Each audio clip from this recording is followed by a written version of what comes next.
High hello welcome back to my channel. आता गरमी येणार, उन्हाळा चालू होणार आहे आणि मस्त असं सकाळीच आता कोवळं ऊन आपल्याला भेटतं। त्यानंतर 9 ते 9:30च्या नंतर ऊन तापलेलं असतं। तर आता मी उन्हात फिरायला जायचं, सकाळच्या कोवळ्या उन्हात फिरायला जायचं पुन्हा मी चालू केलेलं आहे। कारण आपल्याला घरात बसून ना गृहिणींना बऱ्याच अशा तक्रारी, शरीराच्या समस्या निर्माण होतात। म्हणून सकाळचं कोवळं ऊन, त्यामध्ये भरपूर असं व्हिटॅमिन डी असतं, ते आपल्याला घेणं खूप गरजेचं असतं आपल्या शरीरासाठी। म्हणून ना सकाळच्या कोवळ्या उन्हामध्ये एक अर्धा तास तरी आपण आवर्जून फिरायला जायला पाहिजे। किंवा घरी जरी आपल्या येत असेल बाल्कनीमध्ये वगैरे ऊन, तर आपण तिथे सुद्धा एक 15-20 मिनिटं किंवा अर्धा तास बसलंच पाहिजे।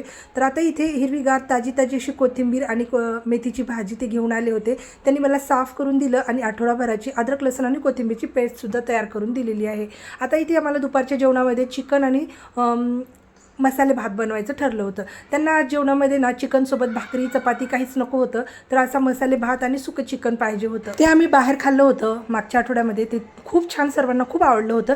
त्यामुळे ते तसंच सेम घरी बनवायचं आम्ही ठरवलं आणि हे अशा पद्धतीने आम्ही आज बनवलेलं आहे। व्हिडिओ आवडल्यास लाईक शेअर सबस्क्राईब करा।